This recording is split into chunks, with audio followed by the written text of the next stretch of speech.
سیکھنے کے اس خوبصورت سفر کا آج 25واں دن ہے۔ پیارے بچوں، آپ جانتے ہیں کہ اللہ کے بہت سارے نام ہیں، ان میں سے 99 نیمز کا ہمیں پتہ ہے۔ اس کے علاوہ کچھ اللہ کے نام حدیث میں بھی آئے ہیں ان 99 نیمز کے علاوہ۔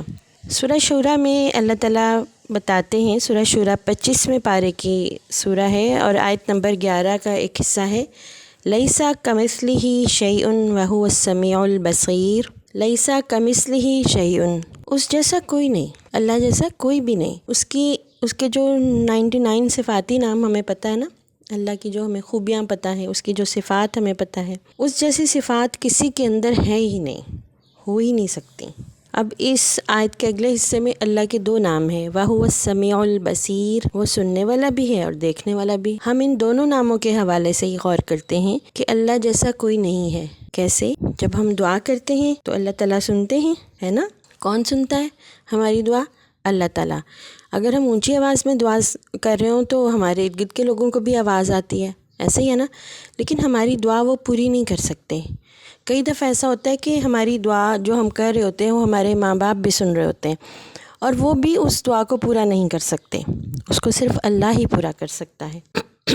جیسے آپ کے درد ہو رہا ہو، ماما دوائی دے سکتی ہیں، ماما آپ کو دبا سکتی ہیں، ماما آپ کو پیار کر سکتی ہیں، لیکن درد نہیں دور کر سکتی۔ درد تو صرف اللہ ہی دور کر سکتا ہے۔ اسی طرح اگر کوئی چپکے سے ہمارے دل میں بات آئے، کسی کو بھی نہ سنے، تو وہ بھی کون سن لے گا؟ اللہ تعالیٰ۔ اس اللہ کو پتہ ہے اس بات کا، وہ ہر بات سنتا ہے، خواہ وہ ہم دل میں ہی کیوں نہ کر رہے ہوں۔ اچھا، پھر اللہ کی جو جتنی بھی صفات ہیں نا، ان ہر صفت میں 3 اور خوبیاں ہیں۔ جیسے اللہ کی وہ والی صفت، اس جیسے صفت، یعنی اللہ سمیع ہے، سننے والا ہے، اس جیسا کوئی اور سننے والا ہو ہی نہیں سکتا۔ اس کے سمیع ہونے کی جو صفت ہے، اس کو زوال ہی نہیں ہے، وہ کبھی ختم ہی نہیں ہو سکتی، اور وہ بے مثال ہے، اس جیسی کوئی مثال ملتی نہیں، نہ مل سکتی ہے، اور نہ اس جیسی یہ صفت اس ایکسٹینٹ میں، اس انٹینسٹی میں کسی اور کے اندر پائی جاتی ہے، ہو ہی نہیں سکتا۔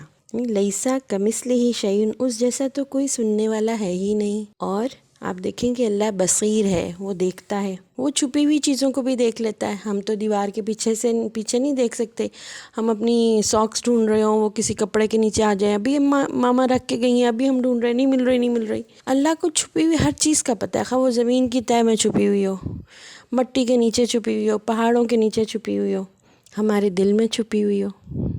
کوئی غلط کام کر کے ہم چھپا لیں، ہم اللہ سے نہیں چھپا سکتے۔ اللہ تعالیٰ سب کچھ دیکھتا ہے، ہر وقت دیکھتا ہے۔ اللہ کو نہ نیند آتی ہے، نہ اونگ آتی ہے۔ وہ ہماری حفاظت بھی اسی طرح سے کرتا ہے نا، کہ وہ ایسا محافظ ہے، ایسی حفاظت کرنے والا ہے کہ اسے نہ نیند آتی ہے، نہ اونگ آتی ہے۔ کوئی بھی گارڈ ہم رکھ لیں، اسے بھی نیند آئے گی، کئی دفعہ اس کا ویپن خراب ہو جائے گا، ہے نا؟ کئی دفعہ اگر کوئی لڑنے کے لیے آ جائے تو کئی دفعہ ایسا ہوگا کہ وہ دوسرا اسے طاقتور ہوگا تو جیت جائے گا، لیکن اللہ جیسا کوئی بھی نہیں، اس سے کوئی نہیں جیت سکتا۔ اس کی ہر صفت جو ہے وہ بے مثال ہے، لازوال ہے، کبھی ختم نہیں ہونے والی۔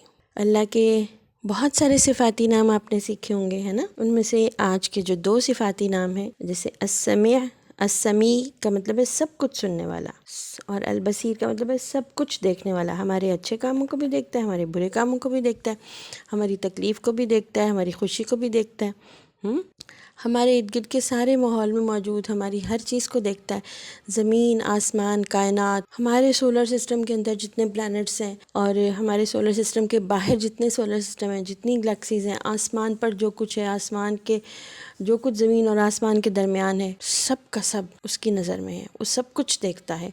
اس کے علم کے بغیر نہ کوئی آسمان سے چیز نازل ہو سکتی، کوئی ایسی چیز نہیں جو آسمان سے نازل ہو اور اسے اس کا پتہ نہ چلے، کوئی ایسی چیز نہیں جو زمین سے آسمان کی طرف جائے اور اس کا اسے پتہ نہ ہو۔ تو اللہ تعالیٰ سب کچھ دیکھنے والا اور سب کچھ سننے والا ہے۔ مطلب یہ ہے کہ دیکھیں، اس کے سننے اور دیکھنے میں اس کی کوئی کا ثانی ہے ہی نہیں، اس جیسا کوئی ہے ہی نہیں، اس کی کوئی مثال نہیں ہے۔ اور اگر اللہ علیم ہے، یعنی سب کچھ جاننے والا، تو وہ ہمارے دل کی بات بھی جانتا ہے، جو بات ہم چھپا لیں وہ بھی جانتا ہے، جو چیزیں ہمارا دل چاہے کہ دوسروں کو نہ پتہ چلے وہ بھی وہ اللہ تعالیٰ جانتے ہیں۔ اور پھر وہ پیار کرنے والے اتنے ہیں، اتنے مہربان ہیں کہ اس جیسا کوئی پیار بھی نہیں کر سکتا۔ الرحمن ہے نا، وہ بہت ہی زیادہ پیار کرنے والے ہیں۔ اگر اللہ تعالیٰ اپنی محبت کی مثال ماں کی محبت سے دیتے ہیں، اگر 7 ماؤں کی محبت کو بھی کلیکٹ کر لیں نا، اس کو سم اپ کر لیں، تو اس سے بھی زیادہ اللہ تعالیٰ ہم سے محبت کرتے ہیں. اس محبت کی کو بھی ہم نہیں سمجھ پا رہے، اس کی بھی کوئی مثال نہیں دی جا سکتی، اس کی انٹینسٹی کو ہم نہیں سمجھ سکتے. اور اگر اللہ تعالیٰ خالق ہیں، پیدا کرنے والے، تو اللہ جیسا کچھ اور کوئی اور پیدا نہیں کر سکتا. سائنس نے بڑی کوشش کی کہ وہ ایک انسان ہی بنا لے، انسان کا ایک سیل بنا لے، نہیں بنا سکے. جیسے اللہ نے قرآن پاک میں کہا کہ قرآن جیسی کوئی ایک آیت بنا کے دکھا دو، کوئی نہیں بنا سکا. اتنی سینچریز گزر گئیں، کوئی اللہ کے اس چیلنج کو پورا نہیں کر سکا.